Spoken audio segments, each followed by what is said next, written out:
Hey, my name is Jeremy Windsor. I am a middle school and high school science educator at Fulton Schools. I've had a number of students lately that have been asking questions regarding trout fishing, and as many of you know, it's one of my favorite pastimes. I think probably a big part of that is trout fishing feels more like hunting to me. You're actively pursuing your prey. When I'm trout fishing, I'm always fishing upstream. I'm working my way against the water, against the current, because those fish that I'm targeting are sitting with their heads facing into the current. This allows me to be a little more particular about not spooking the fish. It gives me a little more leeway as far as sneaking up and getting behind them. And you'll find that many of the big fish, which is what I prefer to target, especially with brown trout, those fish are going to be really, really spooky. And so if they see anything out of the ordinary, they are going to head for cover. They're going to be underneath logs, underneath roots, and they are not going to hit. As far as equipment, I fish with a 6-foot 6-inch ultralight rod. This particular one is a custom built St. Croix that my son and I constructed together. Fluger President reel. And I grew up fly fishing. Really enjoyed fly fishing as a young kid.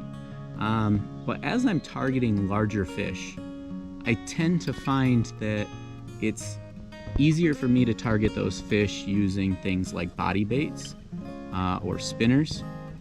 So one of my go-tos, you can see right here, this is a Rapala CD5 in a brown trout color.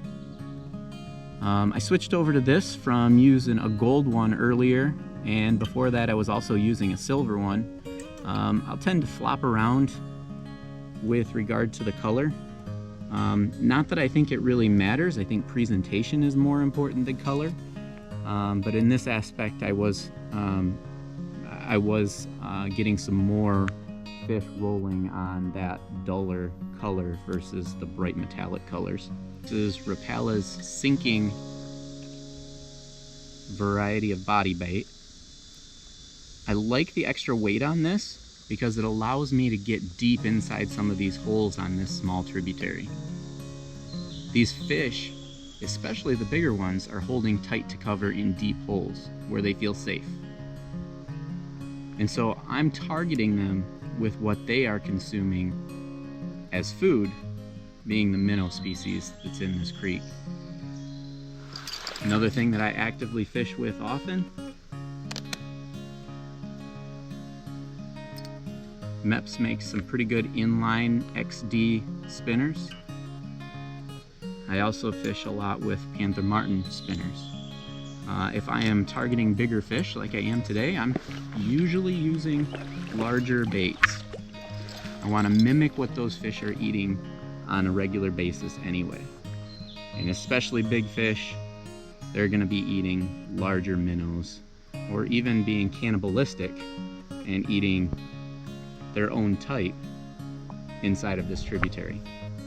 I would attribute a lot of my interest into the biological sciences and the earth sciences into, in my early years, actively targeting trout and doing some trout fishing.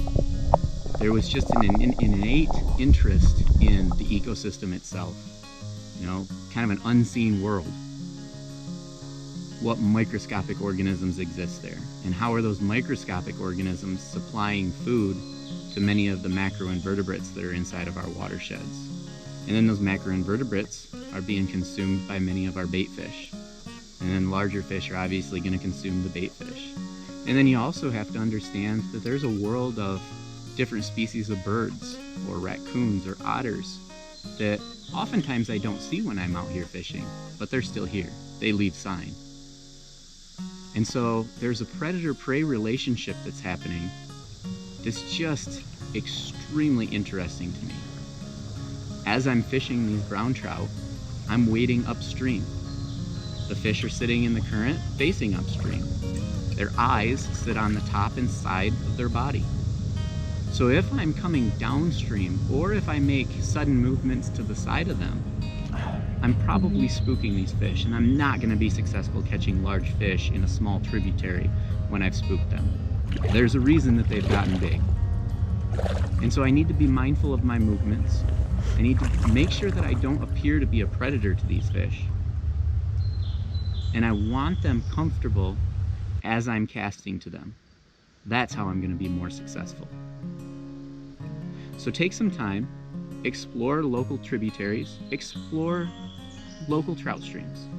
If you're unsure how to start, the Michigan DNR has a website. The website is michigan.gov/DNR, and then look up their stocking database. You can go into that stocking database and you can search by fish species that you plan on targeting. Oftentimes, trout species are stocked in cold water tributaries. And so when I'm specifically looking for a place to trout fish, it's a pretty good indicator that it's a quality trout stream if the DNR is stocking fish there. Now, that's not always my go-to. If I know there's a cold water tributary that the DNR has not stocked anything in, I'm going to target that body of water, knowing that many people have gone to the DNR's stocking database and they're targeting other bodies of water. So get outside, explore the natural environment. See the mud kicked up there. Just rolled a pretty decent brown. When I rolled it, got caught on some logs. Oh, there we go. He's off.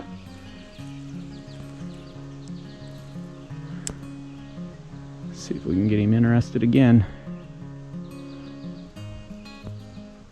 A lot of times with brown trout in particular, once you've rolled them once, they've kind of checked things out, it's really hard to get them to strike again. So I said a lot of times I'll switch over to a crawler just to give them something else to look at. Chances are this guy's probably not going to try hitting, but it was a pretty decent fish, probably in the neighborhood of 18, 19 inches.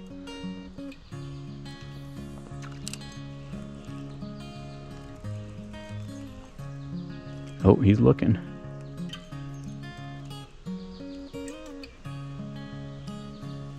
Just did not want to take it. Kicked up a bunch more mud there. So at this point, I can switch over to a crawler and give a crawler a try. I can switch over to a different color body bait. Or I could even throw on a spinner, something that has a little more flash, just to give it a different look from what this Rapala looks like.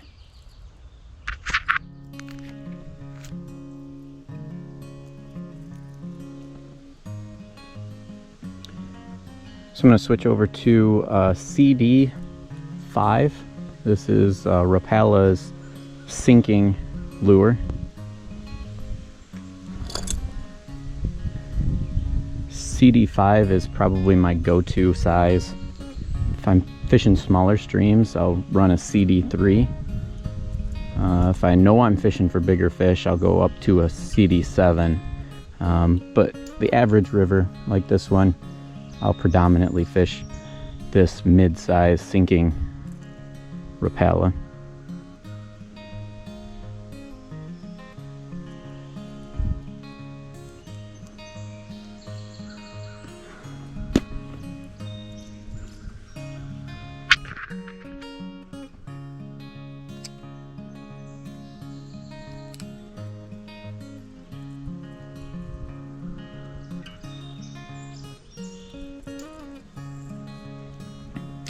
That fish is now sitting right up here, right at the base of these roots.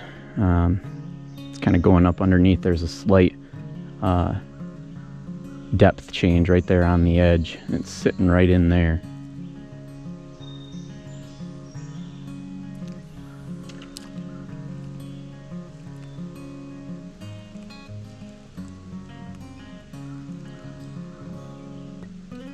There he is again. I don't know if you could see that on the camera, but he followed all the way up again. Just isn't quite interested enough to pick it up. And he got a pretty good look of me right there running the spinning reel as well, so might not get him to follow again.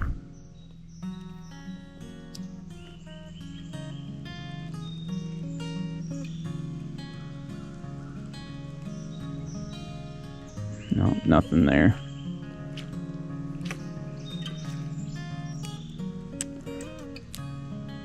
So at this point, I'll give one last try to switching over to a crawler.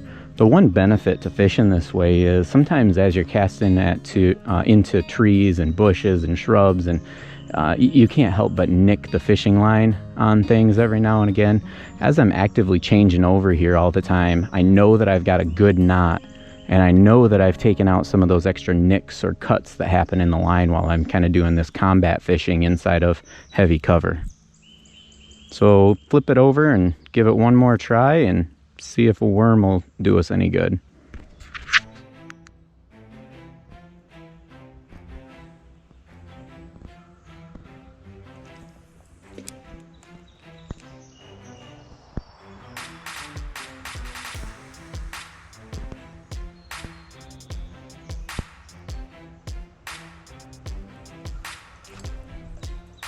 Oh, I missed him. Came and picked it up, and I think I pulled it right out of its mouth.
So you just saw me switch over to a crawler.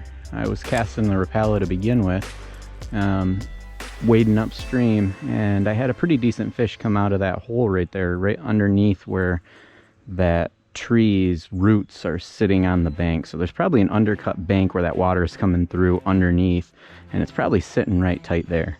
A lot of times when I get a fish that seems interested or is following, but it just doesn't commit, I'll take and I'll switch over to a crawler and to a sinker, and I'll just cast up there and I'll let it drift through the deepest portion of that hole where I think that fish is sitting. Sometimes it works, sometimes it doesn't. Sometimes you get a fish that decides that it's hungry enough that it's going to pick up that crawler that's been drifting through, and it might be what these fish are eating over the course of the last few weeks, because we've had a pretty decent amount of rain in through here. So those fish are actively, opportunistically feeding on crawlers and other things that are getting washed into the river. That didn't work that time. I'm going to give it one more cast. Might not work, but it's always something I give a try to see if I can entice that fish to take something.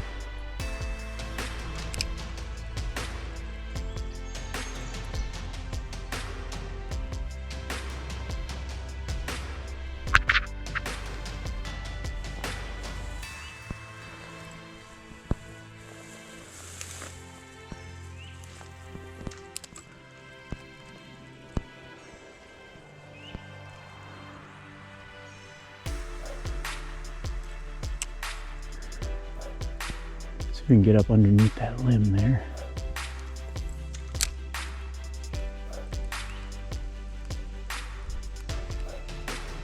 No, not a big one. Maybe a 12-inch fish. Just didn't quite want to commit. Just wanted to keep checking it out.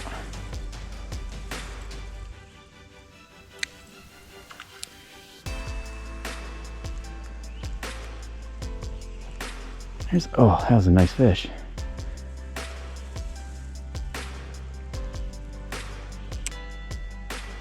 Chances of this fish striking again after kind of hooking it. I mean, he hit it. I set the hook. It was just long enough for a pullback, and I saw a good flash of him. Chances of getting him to bite again are pretty slim, but there might be another one sitting up in there.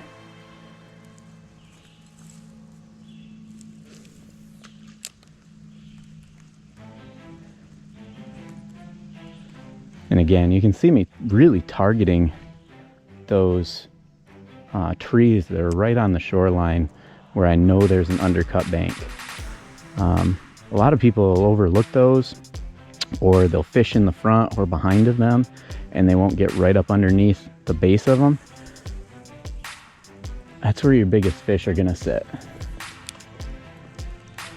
And part of being successful is making sure that when you're casting, you are putting that spinner, body bait, worm, whatever you're using, fly, right in the line of sight for these fish. And if you're not getting underneath a bunch of cover, or you're hanging up in the tree as you're fishing, you're gonna spook them, and you're just not gonna have very much success. So one of the best things that you can do is sit out in your backyard with a 5-gallon bucket and practice casting from a distance.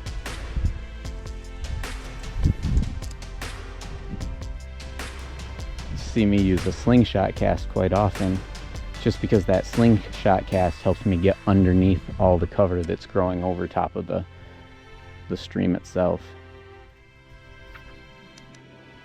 Another nice example where the water's washing out right at the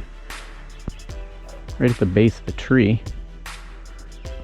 Probably got some pretty good structure there where the water's going up underneath the root system of that tree. So I'm going to try to get one up towards the front of that hole. So then when I retrieve it, it's going to come right back down through towards me, kind of through the major section of that dark water there.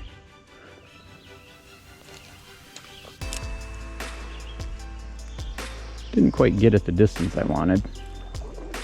That's where I say, if that first cast isn't where you want it, there's a good chance that picking up a fish may not happen.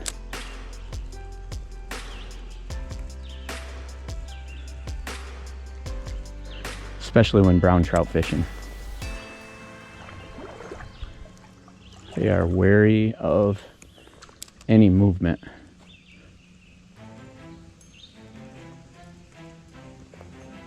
Or anything that's out of the ordinary.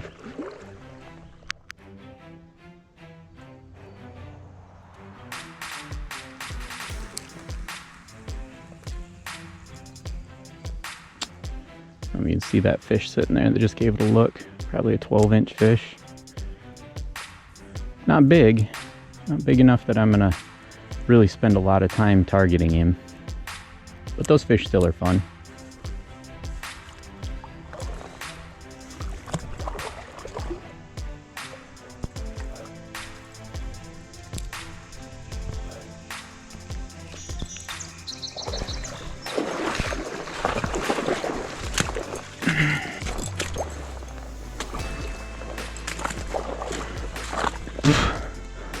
This right here is the problem with fishing tight streams.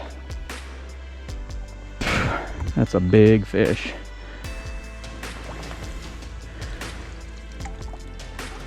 But I am all tangled up here.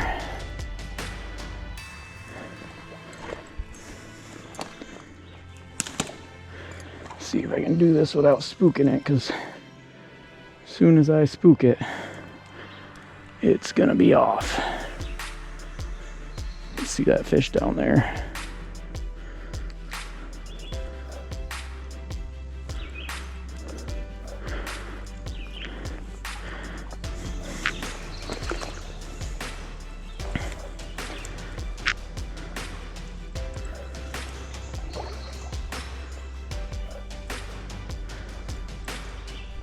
Probably a good 18-inch fish.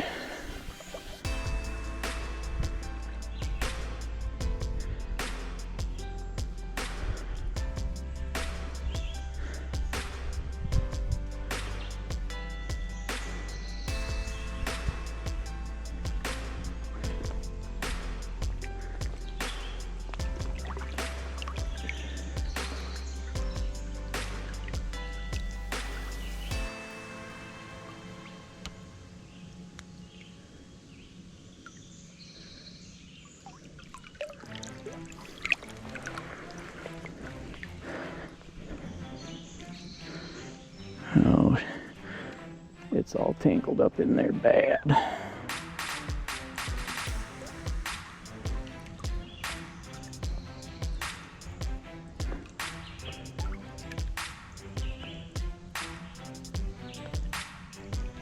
I can get him to...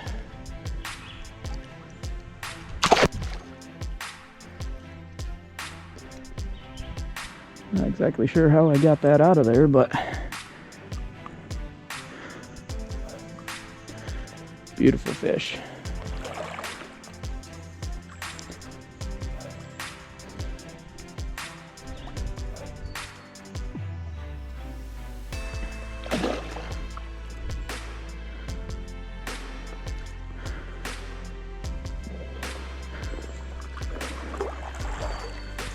So I'm gonna try to keep this fish from getting back into the junk, but I'm also going to be really careful. I know with that line, I fish only 4-pound test. I see he's tangled up my line right around one of the hooks on the front end of the Rapala. And so I'm going to be real careful here, because I know with 4-pound test, any little nick or cut that happened inside of that log jam is going to cause this fish to be gone. I'm also going to be real careful this time of year. Water temperatures are elevated. I'm going to be real mindful of how I treat the fish. I'm not going to horse it. I'm not going to get it overly tired. Make sure I return it to the water safely, so that I know this fish is going to survive. Beautiful orange colors though on this one.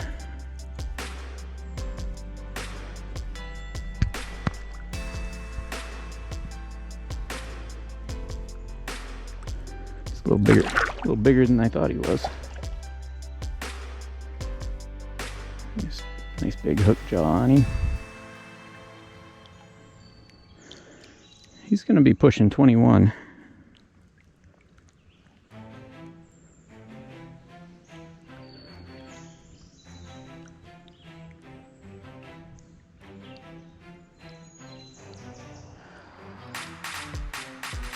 Being stealthy is really important. As I mentioned earlier, we did have quite a bit of rain recently, but the water's come right back down, and it's not very cloudy. I like to fish with a little bit more turbidity to the water. Sometimes with these clear water, you can get some smaller fish kind of spooking as you're making your way upstream, and that really gets to these bigger fish. You spook the small ones, you spook the big ones. Alright, try to get this guy back in the water without any hooks.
Right here's the problem without having a net. Nice to get it in the net.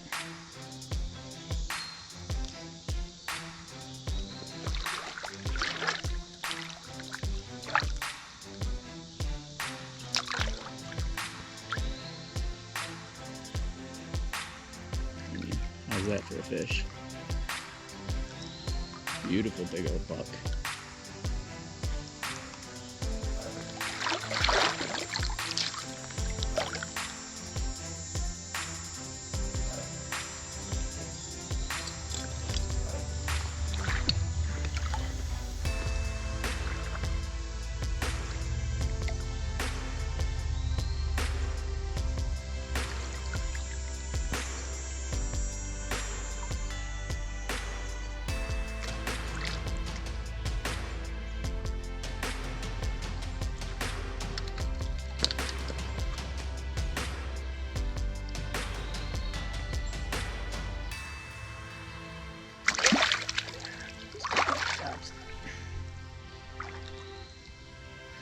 I know he's healthy.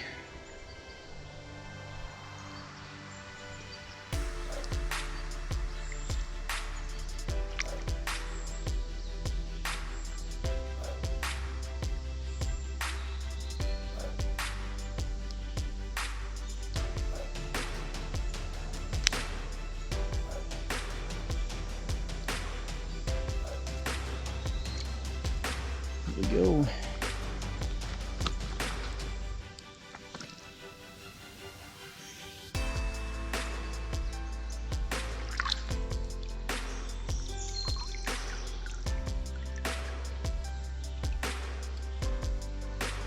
Get him in the water.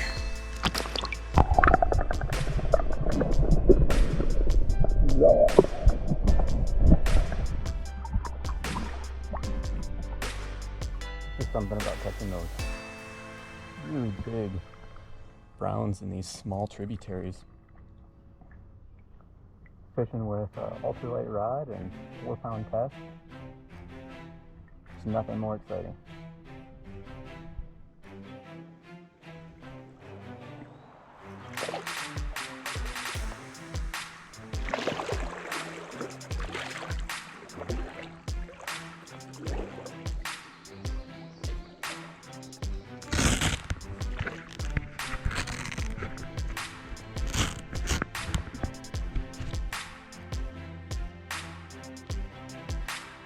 Not a huge fish, but just a good one.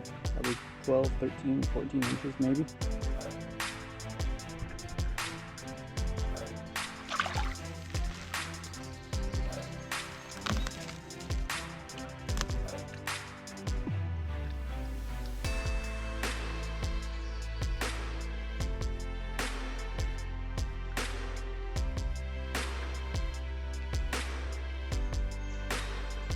Gotta love the color on these guys.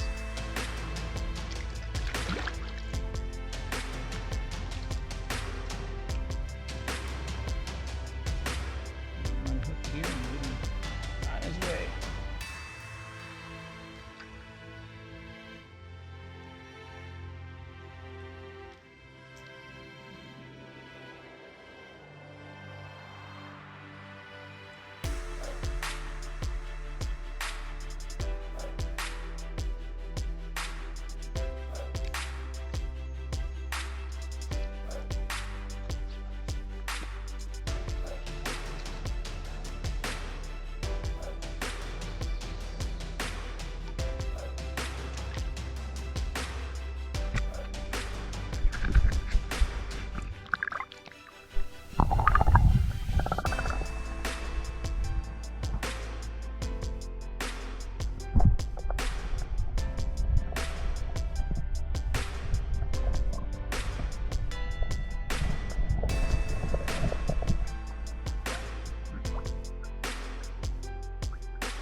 See the mink?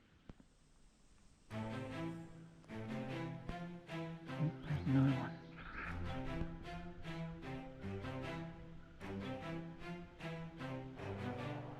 It's part of the reason I love coming out here and trout fishing.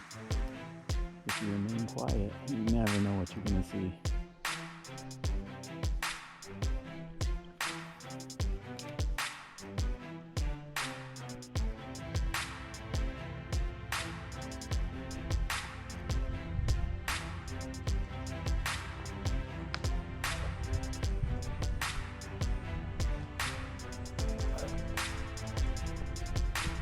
Since I passed Sydney Road.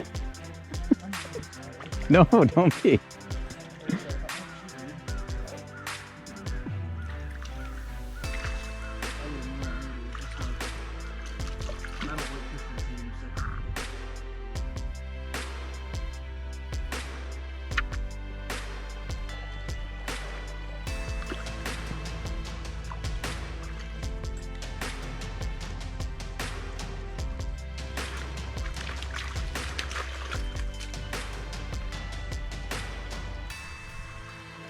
Nice 13, 14 incher, isn't it?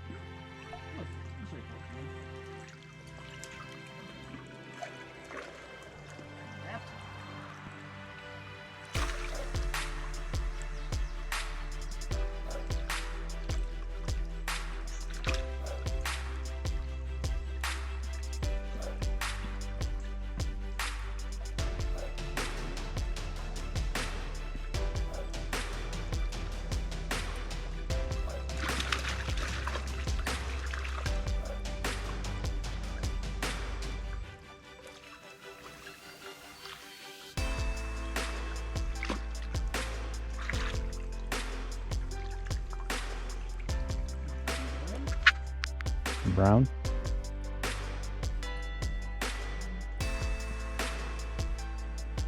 Jess's cousin fishes this stretch a little bit further up and catches quite a few brook trout. Yeah.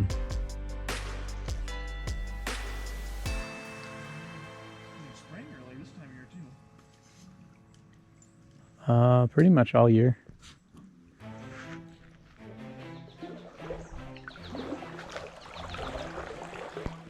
See, a 16-incher or so. Oh, he might be a little bigger. That's a nice fish. Yeah. I'm impressed at how well you kept it out of the weeds.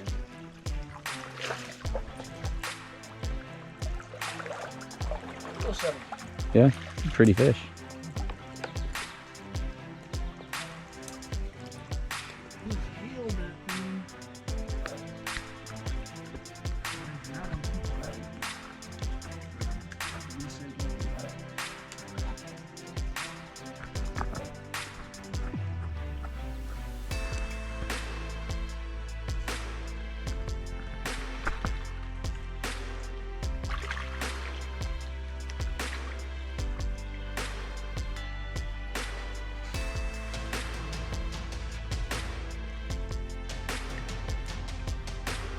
Don't forget to hold him up once you get it out, if you're able.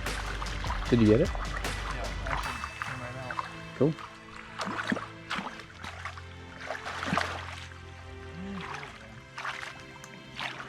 Just pulled my sunglasses off. I had to dig into the freaking reserve for these because last time we went, forgot them on top of the car.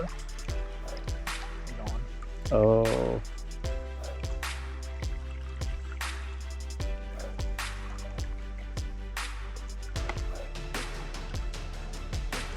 Some pretty purple.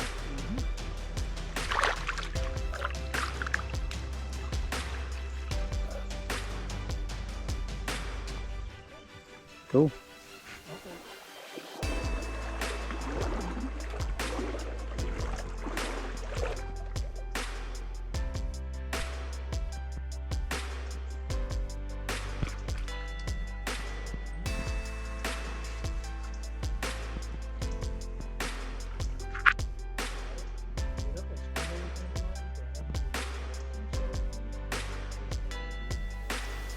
Wrap around the blade.